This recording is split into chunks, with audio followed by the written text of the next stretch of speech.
press room to announce it. Jim, I want to play some sound from President Obama talking about this and get reaction from you. There's the tweet, but let's hear from President Obama right now.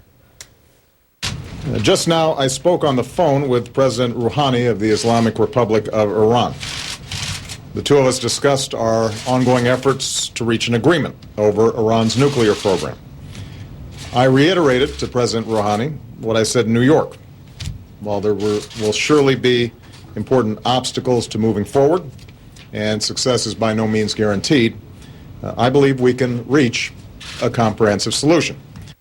I believe we can reach a comprehensive solution. It's a remarkable thing for an American president to say about Iran. We've been hearing nothing but rhetoric from the U.S. government that Iran is pursuing a nuclear weapon. No question. And he is mimicking the President Rouhani's comments from earlier in the week, saying, I believe we can reach an agreement within 1 year. He said he's going to have something for the Americans to look at next month in Geneva. So now both of them on the same page. Both of them have directed their foreign minister and secretary of state to pursue an agreement. It's also an interesting point. When the handshake didn't happen earlier this week, we were all talking about, well, the hardliners in Iran must be pulling Rouhani back.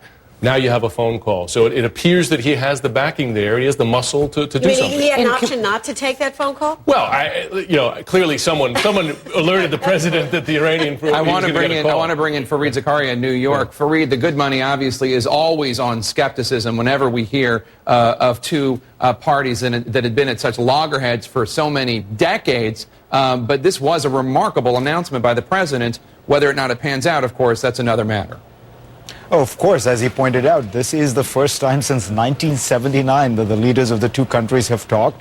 I think part of what was going on here, of course, was President Rouhani, I would guess, was trying to kind of reassure the administration that he has enough control over his government and his policy that he can actually make contact with the President of the United States without having to check back home with Tehran, with the hardliners and such. So I think it was progress in that sense as well. Maybe there's some consternation back in Tehran, but it demonstrates that the President of Iran does have the ability to make those kind of decisions, which is important because ultimately neither side is going to get exactly what they want in this deal. And the question is, on both sides, President Obama, President Rouhani, can they deliver? Can they, can they get their countries to accept a deal that's 80% of what you want, but not 100%? But Fareed, if earlier in the week, as Jim just reminded us, President Obama wanted to meet and have a handshake with President Rouhani,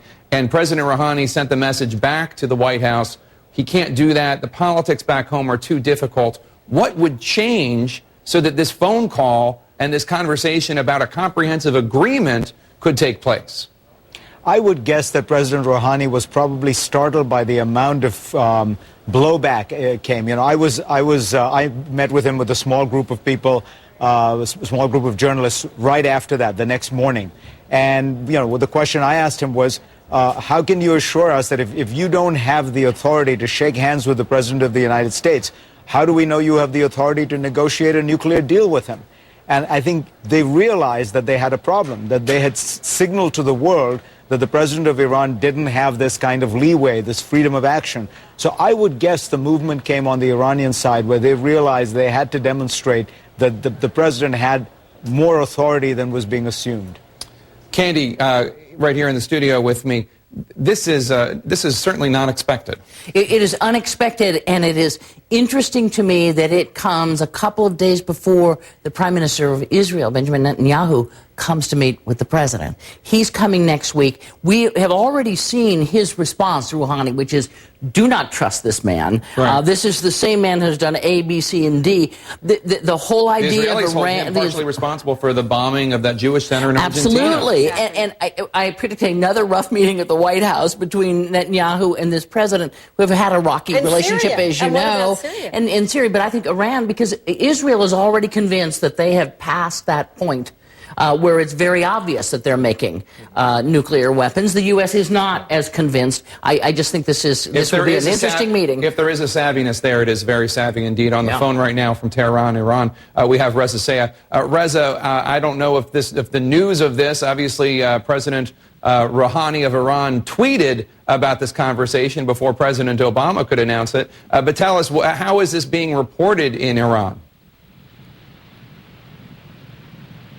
Well, there's very little reaction to it now. It's very late in the day, but obviously this is a history-making event.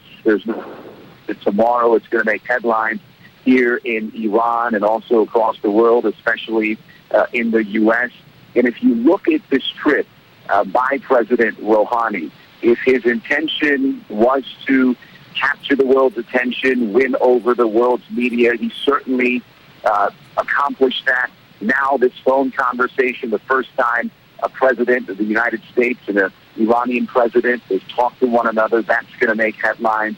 But here's a critical point. I think lost in all this publicity is the fact that President Rouhani, even with his new mild mannerism that's a stark contrast to the former president, even with his conciliatory tone, he has made it clear that his position is not different than the Islamic Republic's position, what it's been for years. And that is, they're not going to back down from what they describe as a peaceful nuclear program. They are not going to back down from uranium. So no matter how this is viewed by the world, this nuclear program and these negotiations are going to come down to what kind of agreements these two countries are going to be able to hammer out.